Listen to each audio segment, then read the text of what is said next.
کیا اس وقت فیلنگز ہیں؟ تمام تر سماعتوں میں آپ یہاں پر موجود رہی ہیں اور یہ سرخرو ہونا چاہیے تھا کیونکہ عمران خان نے فیصلہ کیا تھا، اس نے خود کہا تھا میں اپنے کوٹ کو، وہ تو تحریک انصاف ان کی پارٹی تحریک انصاف ہے، اور انہوں نے کہا تھا میں اپنے کیسز کا سامنا کروں گا، اور ججز سے سرخرو یہ مجھے دیکھیں ججز کے اوپر مشکل آ گئی کہ کتنی دیر ان کیسز کو ٹانگ کے رکھے، اتنے یہ ججز کے لیے ایک شرمندگی تھی۔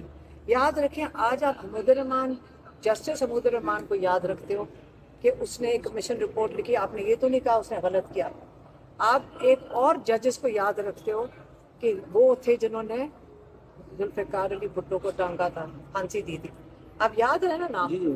آج یہ ججز اگر یہ نہ کرتے، ان کی 10 پشتیں یاد رکھتی، ان کے نام اپنا بدلنا پڑتا، تو ججز کے اوپر یہ بہت ذمہ داری آ گئی ہے کہ اپنا بھی سوچ رہے ہیں۔ اب اس کو تو کرنا ہی تھا ختم، یہ 3 4 مہینے سے اس کو لٹکا کے چل رہے تھے، تو اس کو تو ختم ہونا چاہیے تھا۔ اس کے اندر خوشخبری کیا ہے؟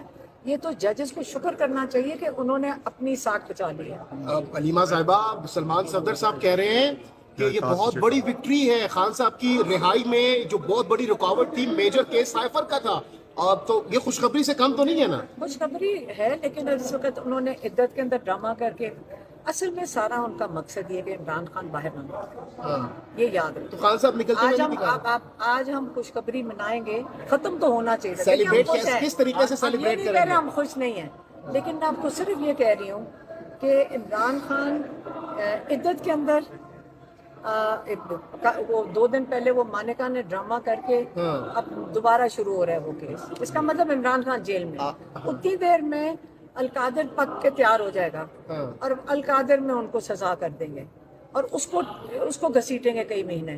عمران خان کو انہوں نے کئی مہینے جیل میں رکھنے کا ارادہ لگتا ہے رکھا، تو بات ساری یہ کہ سرخرو ہوں گے انشاءاللہ، کیونکہ بے گناہ ہے ہر کیس میں عمران خان۔ اچھا، آپ نے کہا تھا کہ ہم برداشت نہیں کریں گے، اب جیل کے باہر جو ہے وہ آ کے احتجاج کریں گے، تو کیا پلان بنایا ہے؟ اگر یہ، میں سیریسلی بتا دوں، میں نے کہا تھا اگر یہ انصاف نہ ہمیں تو ہم جا کر بیٹھ جائیں گے۔ اب اگر ایک کیس کر لیا ہمیں سمجھ آ گئی، آج یہ ہم اسی کا انتظار کر رہے تھے کہ سائفر میں کیا ہوتا ہے، عدت میں کیا ہوتا ہے۔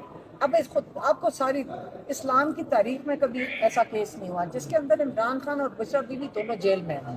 اب آپ اپنے دین کا بھی مذاق کر رہے ہیں، یہ ان کو شرم آنی چاہیے جو یہ کر رہے ہیں۔ تو اب اس کے اندر عمران خان اور بشرا بی بی دونوں اس وقت جیل میں صرف عدت کیس میں ہیں، یہ پھر سے نوٹ کر لیں۔ اب عمران خان جیل میں عدت کیس کے لیے، اب اس کا دوبارہ ٹرائل شروع کر دیا یہاں پہ، نیا جج آ گیا، چلیں وہ بھی ہو گیا۔ پھر القادر، دیکھیں اب اگر یہ بس کر دیں، اب ایک نئے کیسز کہتے ہیں بن رہے ہیں، کوئی 1971 کا ایک اور غداری کا کیس آ رہا ہے، اب سائفر ختم ہو گئے، غداری اس پہ شروع ہو جائے گا، اور اس کے بعد کوئی توشہ خانہ کا جس کے لیے اپیل کیا ہوا، اور انہوں نے وہ ان کا جو وہ سننی تھی اپیل اس کے خلاف، کوئی نئے جو بنا رہے ہیں، وہ انہوں نے بینچ ہی کینسل کر دیا۔ اچھا علیمہ صاحبہ، یہ کیس بہت زیادہ پیچیدہ تھا، سائفر کیس سب سے زیادہ مشکل کیس یہ تھا، اس میں فتح نصیب ہوئی ہے۔ آج کس طرح سے ہمارے جو لائرز ہیں ماشاءاللہ انہوں نے بڑی محنت کی ہے، اس کیس کو انہوں نے بالکل ادھیڑ کے رکھ دیا، یہ بالکل پیچیدہ نہیں تھا، یہ بالکل پیچیدہ نہیں تھا، انہوں نے بڑی کوشش کی اس کو پیچیدہ کرنے کی، خود ہی وہ گڑھا کھودا، اور رانا ثناءاللہ نے گڑھا کھودا، بیچارے پروسیکیوشن کے لائرز اندر گر گئے۔ تو علیمہ خان صاحب لاسٹلی بتائیے گا کس طریقے سے وکلا تو سیلیبریٹ کر رہے ہیں، بہت زیادہ نعرے بازی باہر ہو رہی ہے، آپ کتنی خوش ہیں؟ آپ کے بھائی ہیں۔ دیکھیں وکلا نے بہت محنت کی ہے، ان کی بڑی فرسٹریشنز تھی، یاد رکھیں کہ کتنا مشکل تھا کہ وہ اتنی محنت کر کے دلائل دیتے تھے، اور اس کیس کو پھر بھی گھسیٹا جا رہا، انہوں نے اتنے زبردست دلائل دیے تھے سلمان صفدر نے، پھر بھی گھسیٹتے رہے۔ لیکن بات ساری یہ کہ پروسیکیوشن نے جب جواب دینا شروع کیا تو وہ ماشاءاللہ خود ہی گڑھے میں گر کیا گئے، بس موبائل پیچھے آپ سارے مل کر شکر ادا کریں، جو ججز بھی اپنے آپ کو اس کے اندر کیا کہتے ہیں، اپنی ایک وہ کیا کہتے ہیں جو جوڈیشل سسٹم ہے اس کی تھوڑی سی ساتھ رکھ گئے ہیں. میں ذرا ایک بات میں نے بھی کرنا جی میم جی آپ بتائیں. میں آج یہ بتانا چاہتی ہوں کہ لاہور میں جو ملٹری کسٹڈی میں لوگ ہیں پکڑے ہوئے، جن کے کوئی کیس ابھی تک نہ ہوئے، نہ ان کے اوپر کوئی سزائیں ہوئی. پہلے ایک قیدی تھا جس کی بیٹا انتقال کیا، پھر ایک تھا جس کا بھائی فوت ہوا جب وہ کسٹڈی میں. آج ایک قیدی ہے جس کی والدہ فوت ہو گئی، اور وہ والدہ کیونکہ بلڈ پریشر کی مریضہ تھی، بیٹے کے لیے روتی تھی، غمزدہ تھی، وہ ان کو بتاتے رہے. اور وہ جو جتنے لوگ کسٹڈی میں ہیں ان کے اوپر جتنے بھی جرم ہیں جس میں کوئی توڑ پھوڑ کچھ نہیں ہے، کیونکہ وہ اس مقدس جگہ کے قریب چلے گئے تھے، اور انہوں نے ان اینٹوں اور پتھروں کی عمارت کے پیچھے انسانوں کی جانیں لے رہے ہیں.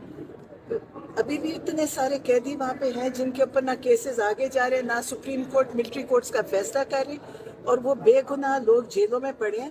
اور ان کے کتنے لوگوں کے گھر والوں کی یہ جانیں لیں گے کہ ان کے گھروں کے اندر لوگوں کے حالات بگڑ گئے ہیں، لوگ بیمار ہو گئے ہیں، مائیں غمزدہ ہیں، اور ابھی تک سپریم کورٹ نہ اس کا فیصلہ کر رہی ہے کہ ملٹری کورٹ کی سزا دینی ہے کہ سول کورٹ میں جانا ہے. تو یہ آپ اس کو ضرور بتائیں. آج عاشق خان تھے جن کی والدہ کا انتقال ہوا ہے، اور آپ سوچیں کہ وہ جیل میں بیٹھے ان کی کیا حالت ہوتی ہوگی.